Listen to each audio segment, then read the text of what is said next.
offices, the calls that we were getting overwhelmingly were about street safety.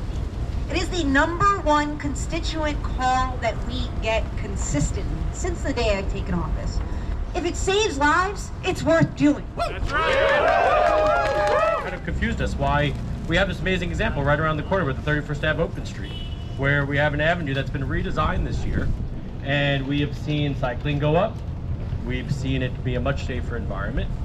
Businesses are doing great. So I wanted to start about talking about the animus that animates a lot of this. And I'm going to answer John Sirico's question, which I know was rhetorical, about why they oppose this when there's a clear example on 31st Street. And he mentioned that it's increased the number of bikers.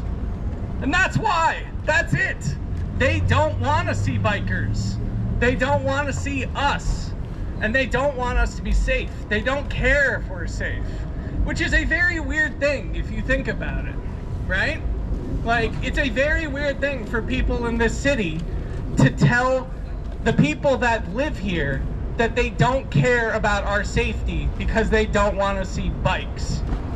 It's even weirder in this example because, as I'm sure everybody knows, the actual project is about pedestrian safety. It's under the subway where everybody in this neighborhood that lives in all these buildings walks every day to go to their jobs, and their kids walk.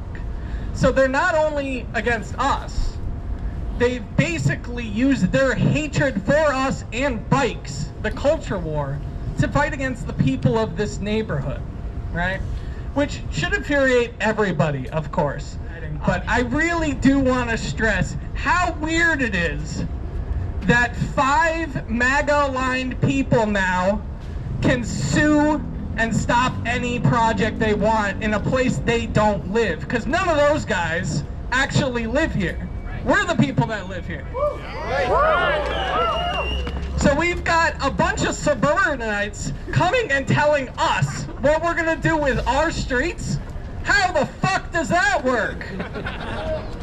You know, with this incoming administration, this sets a terrible precedent because we're going to have suburbanites coming out of the woodwork for every little project. I don't know if we're going to be able to build a fire hydrant in this city after this. I'm going to end with this. You know, it's the same 5 words that I think Zoran had for Cuomo, and it's the same words that I have for these idiots. Go back to the suburbs. Anyway.